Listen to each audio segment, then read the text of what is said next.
Man, I was really rooting for this movie. I haven't been reviewing movies for all that long at all, and yet, out of the 3 Disney movies I've seen, 2 of them are massively disappointing, and the other one I don't even like to count as Disney, they're just owned by Disney. Maleficent, Mistress of Evil is the latest of Disney's masterpieces to stretch more money out of an old IP, and I'll be honest, my history with Maleficent is non-existent. I never watched the first one, wasn't planning on watching this one, and I barely even know the original story of Sleeping Beauty. I have closer connections to Shrek's version of Aurora, but I mean, can you blame me? It's not my fault that Shrek the Third was the go-to movie to watch in school. But regardless, I was very much pulled into watching this film by my friends, and all of them seemed pretty ecstatic about the franchise as a whole. Everyone seemed to love Angelina Jolie as Maleficent, and they loved the new direction it took on the classic fairy tale. The characters seemed interesting, and the concept the trailer showed off hinted at some kind of massive war, which was an intense direction for the series to continue with.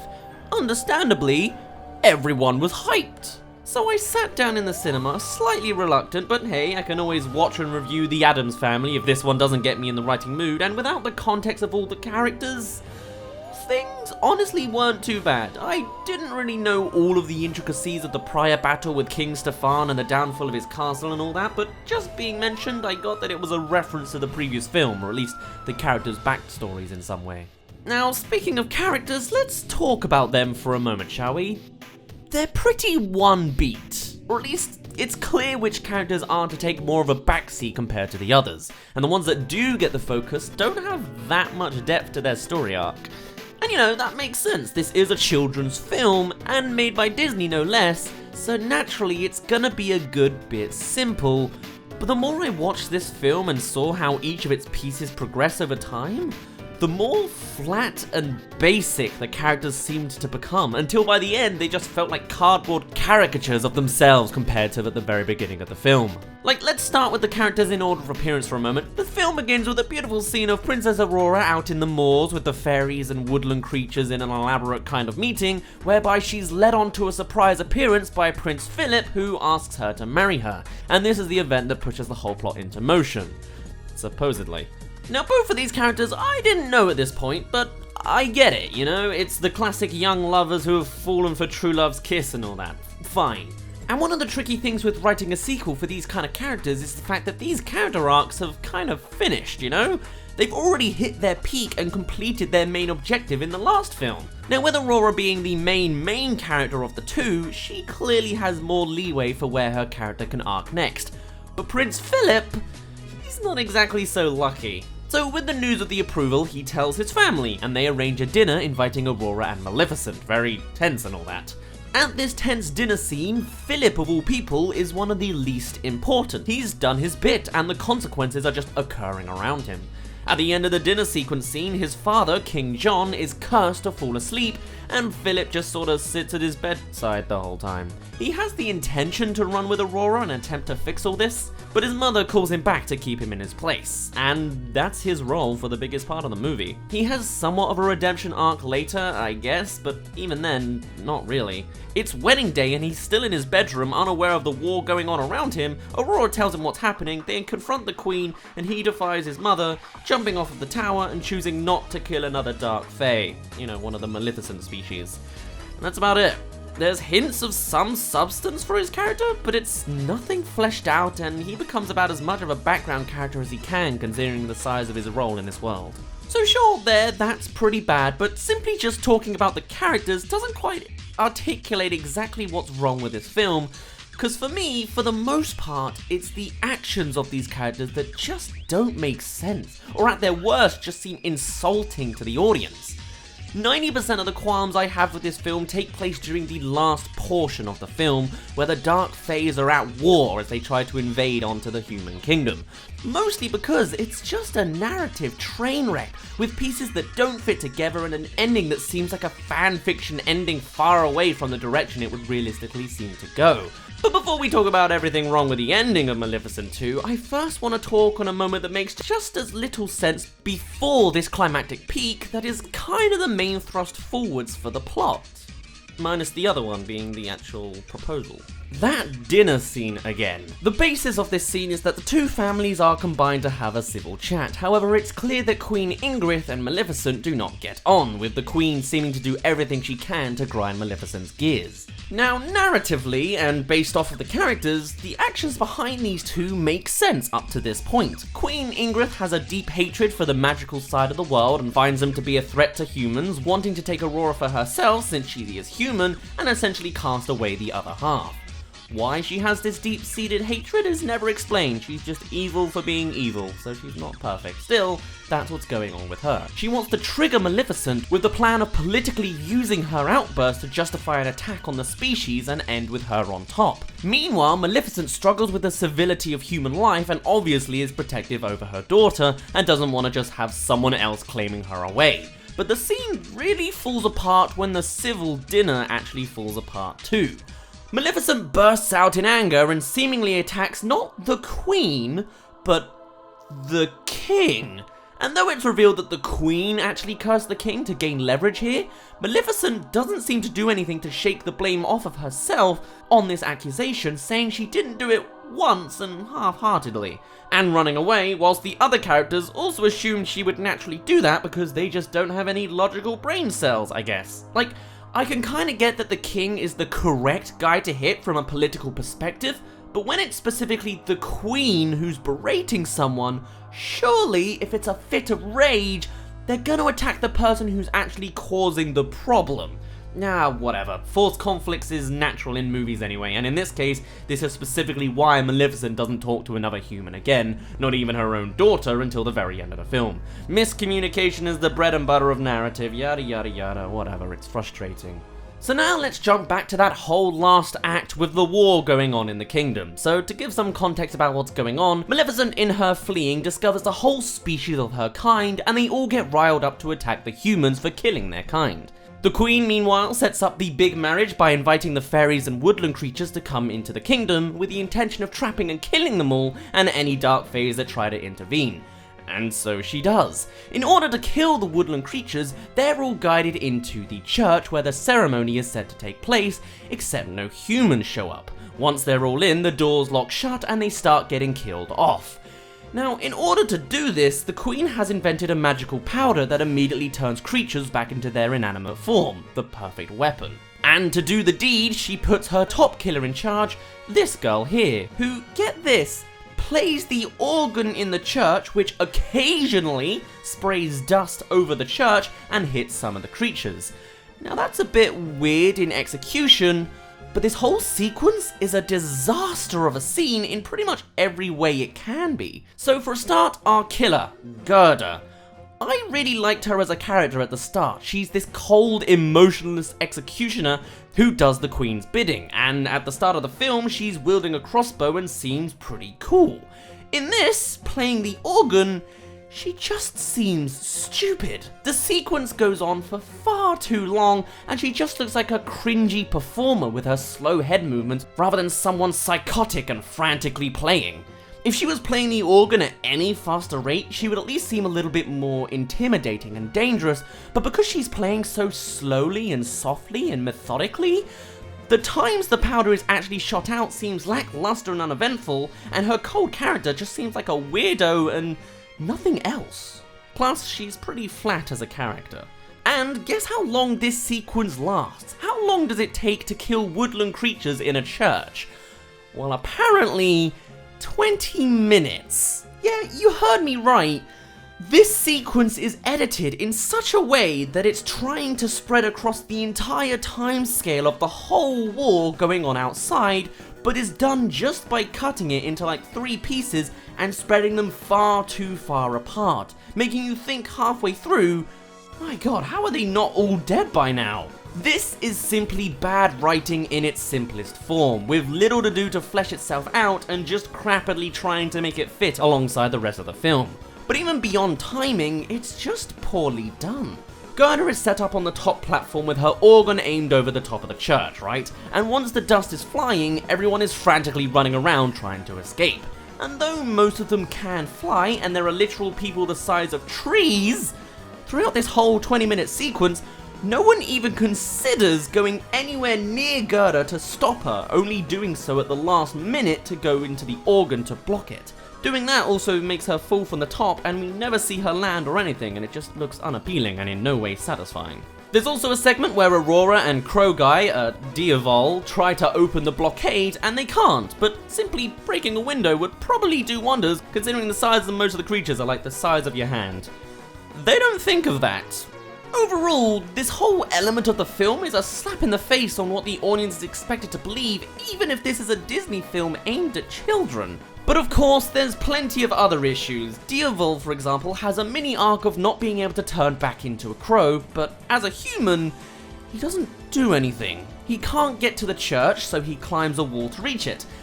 And that's all he really does. No commentary on learning maybe how the humans feel in these times after being forced to join them for not being recognized as something else. He also turns into a bear to save the day. He does this because he mentions it once earlier in the film, and Maleficent finally returns, allowing him to transform. But I don't think there's a shot of Maleficent really noticing Diaval and his need to become a bear. It just kind of happens. The Dark Fate characters are also pretty bland and basic, with the good one and the bad one. None of them have the magical ability that Maleficent has, because plot. When at war, the bad one has crazy plot armor, being able to dodge a million fireworks filled with that killing dust. The Queen has a pixie worker who invented the killing dust, but is somehow converted to be good by a discussion with Aurora, because reasons? It's revealed that the Queen took off his wings, but I still don't get why he changed his mind on who he was, or why he went bad in the first place. It was almost like he forgot he was a pixie until Aurora pointed out to him.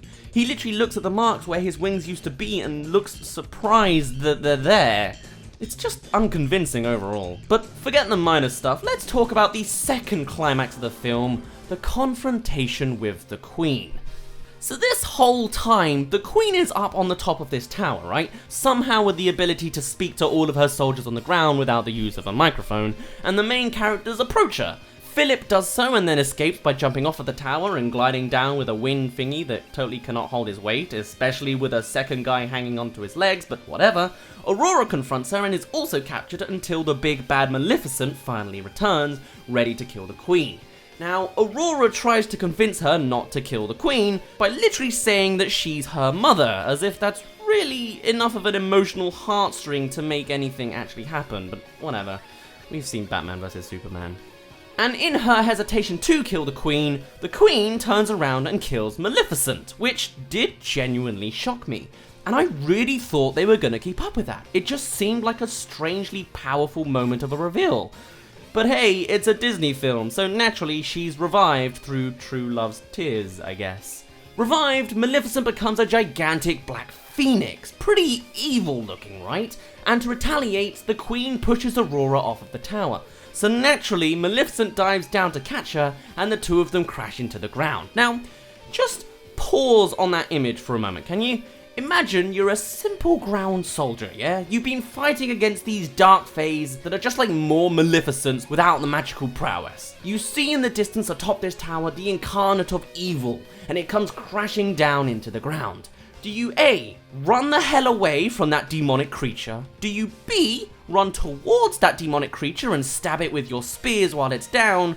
Or do you C, run up towards it and do nothing? The answer for this film is C, because all of these background soldier characters don't act on any of their free will or logic, and simply do what the plot tells them to. And on a fundamentally flawed level, they all simply inherit the knowledge of context that only the audience really knows at any given point. They seem to know exactly what's going on and just act accordingly. As a crash site, Maleficent returns to her human form, which, by the way, lame. I wish she was stuck as a reincarnated form of a phoenix or something to make her death have at least some consequence or change in direction, but whatever. And she and Aurora make up, realizing the Queen is the big bad evil, and Maleficent gives Aurora her blessing for the wedding. Hooray! Everyone cheers for a happy wedding ending, everybody, yeah! But wait, weren't the Fays and humans at each other's throats just a minute ago? And haven't the humans all been ingrained up to this point that Maleficent is the big evil threat on the kingdom? And shouldn't we not be cheering for the big demonic bird of death that just fell from the sky? From any logical standpoint, these background characters make no goddamn sense, and the writing for the actions of the films are pitiful, if not insulting, to its audience. Oh, and what happened to the Queen, you asked? Well, the soldiers around her fled when Maleficent was revived, and I feel like the editing showed the guards running away twice in a row, but I'm not gonna grace the movie with a rewatch to double check. And the Queen flees down into her castle, only to be confronted by the top dark phase. That ending seems pretty cool if we didn't see the end of it, but what actually happens is they use their vine powers, because they have the powers to grow vines by the way, to dangle her out of the castle until Maleficent flies over and turns her into a goat. Tell me if your dopamine response is too much.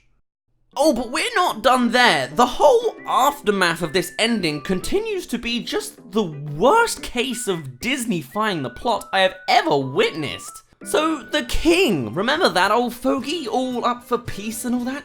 So he finally wakes up. In the aftermath of all of this warring disaster, his buildings demolished and his kingdom in tatters, how does he act? He strolls out to the balcony with a smile on his face. He sees vines growing around him and a baby woodland creature blooming in front of him. He doesn't question why his home is invaded with woodland folk, but he seems charmed anyway. When finally talking to other people, he finally learns that his wife, the one that he loves, has been turned into a goat, and what is his response? Maybe we should keep her that way. Why? Why? Why would he say that? Like, I get that it's the correct response and the one we want to hear, but why is the king so nonchalant about this whole thing?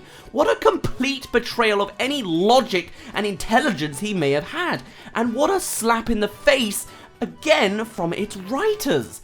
And so the final aftermath is Aurora and Philip getting married. Everyone's together, everyone's happy. Maleficent and Evil cry, though it's not subtly done at all, and everyone suddenly has a romantic interest, because it's a Disney film. The head soldier guard has a thing for a random dark fae he never met, two tiny woodland creatures who were kidnapped get together, and I remember another pair locking eyes, but I don't care enough to remember exactly who they were. The kingdoms are united, peace is achieved, and everyone lives happily ever after. The end. What a train wreck.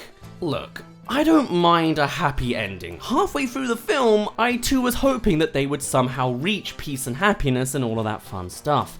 But the directions this film took to reach this point literally felt like there was some kind of fan fiction ending, or it was like there was a moment somewhere in the film where the timeline just split off. Characters forgot their personality traits or free will and just followed the motions to make the most Disneyest film ever, with people being shells of their former selves and betraying all sense of realism or logic to where their next step would lead them.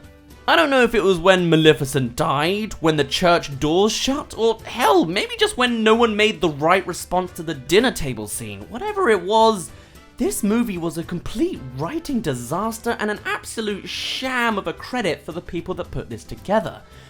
I like to think that this was Disney executives pushing too many buttons and making a mess of a production again, but I honestly don't know.